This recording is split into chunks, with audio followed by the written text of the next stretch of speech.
Hello mga boss, may vlog na naman po tayo ngayon. Ngayon po ay ika 2 years wedding anniversary po namin mga boss. So ayan, gumala kami. Diyan po yan sa Robinson, sa may malapit sa parkingan. Alam niyo yan kung saan yan. Sa Robinson, sa tapat ng SM Fairview mga boss. Yan, mga pailaw-ilaw dyan. Ang ganda. Yan. Dumaan lang naman kami dyan mga boss.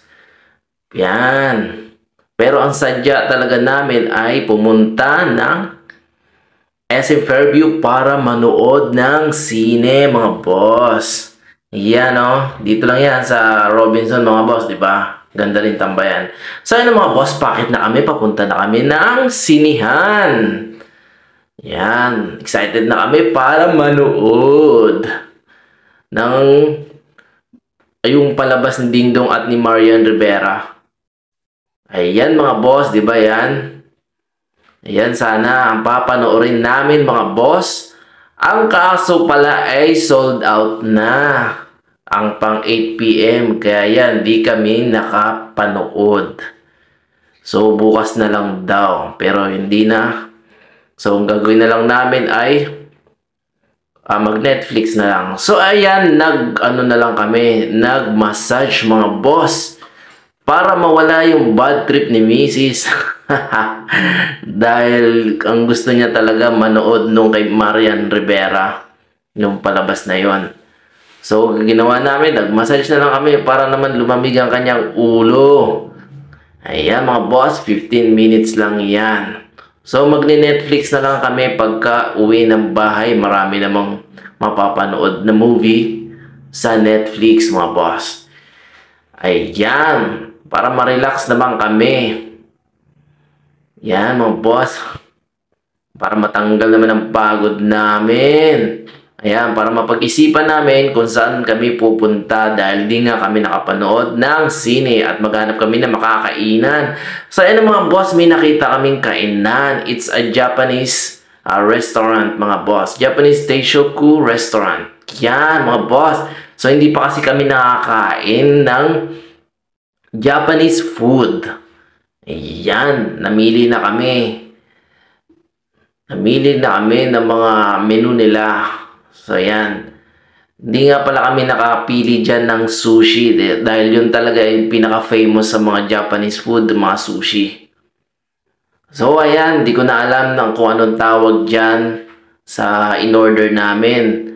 Yan, ang natatandaan ko lamang dyan sa in-order namin ay ang sarsa. And then, shake. Ayan, mga boss. Marami silang menu. Yan, mga Japanese food. So, first time kong kumain ng Japanese food, mga boss. Ayan, meron sila display sa harap. Yan, di ba? Sushi na lang sana. Ayan, pasok na tayo sa loob, mga boss. Yan. Ang maganda dyan, hindi ka napipila para mag-order pa ng makakain, mga boss. Doon lang sa kinauupuan mo, doon ka na mag-order. Kasi may touchscreen dyan. Yan, ang ganda ng paligid, mga boss, di ba? Yan, binidyohan ko muna ang paligid. So, habang yung waitress, inaasikaso kami, dahil nga, it's our first time na pumasok sa isang Japanese restaurant, mga boss. Yan. Pero madali lang naman yan. Touchscreen lang yan. Parang sa Jollibee lang yan So, ayan mga boss. Ayan yung mga pinili naming pagkain. Yon. It's a Japanese food. First time makakain ng Japanese food, mga boss. Yan, rice, isang mangkok. Yan, pero yung pag sa bahay, isang pinggan. Ayan mga boss, may soup ng kasama. So, nakalimutan ko ano yung pagkain na yan. Tapos yan yung sarsa. Yan po ang sarsa. Napakasarap niyan mga boss. Kasi lettuce yung dahon nun. Ayan, pinakita ko na sa inyo yung mga pagkain ng Hapon. Yan. Yan, akala ko nga ice cream yan. Yung pala hindi. Yun yata yung potato something something. Ayan mga boss. Umpisa na ang kumain yan. Kunwari marunong mag-chopstick, pero hindi naman talaga ako marunong mag-chopstick, mga boss. Yan, point. Hindi ko matakot ang kanin. Hindi ko matakot, boss, ang kanin, choink. Kala mo marunong, no? So, buti na lang binigyan kami ng kutsara ng waitress, kaya nagkutsara na lang ako, mga boss. Mas madali pa, makakahigop ka pa ng sabaw. Diba? Kutsara, tinidor. So, hindi ko maipit-ipit yung yung pagkain ng chopstick. So, ayan yung baso na brown dyan. Yan ay parang kape siya. Kape na walang asukal, parang ganun. Kape na, tawag dito, kape na matabang, yung ganun. Ewan ko kung tsaa sa kanila yan. Yan, mga boss. Naubos na namin yung pagkain. Pinagsaluhan na namin ang sarsa. And matcha, tawag dito, shake. Matcha shake. Ayan, mga boss. Tsaka yung sauce nila, kakaiba. So, ayan mga boss. Nag-shopping kami. Para lalong mawala ang bad trip ni Mrs. Kailangan niya mag-shopping. So, ayan.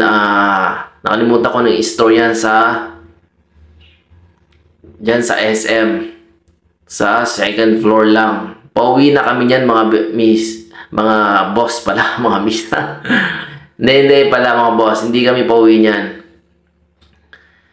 Ayan na, nakapili na siya. Pero isa lang ang kinuha niya dyan. Dahil doon talaga kami sa bazaar ng Robinson. Yan, nabuti nakapasok kami dyan. Nagliligpit na sila dyan, mga boss. Ayan, nag-hi yung mga kapatid natin, mga Muslim dyan. Sabi nila, hi vlogs daw. Ayan, buti nakapasok kami kasi kanina hindi nakapasok. Masaya siya dyan. Yan, masaya na ako dyan sa tempered glass at casing, mga boss. Yan lang ang binili ko dyan. Pero si Mrs. yan, ang dami niyang biniling crop top. And then yan, yung checkered na pants. Dalawang binili niya dyan, mga boss. Yan, para mawala yung init ng bad trip niya. Dahil na bad trip talaga siya. Dahil wala yung gusto niya. Yung gusto niyang manood ng sine. Ayun, yung gumala sa malalayo, sa Antipolo, sa Laguna, yung mga gusto niya. Ayan. So, ayun lang mga boss. Salamat sa panonood. Please share, like this video. See you in next vlog. Bye!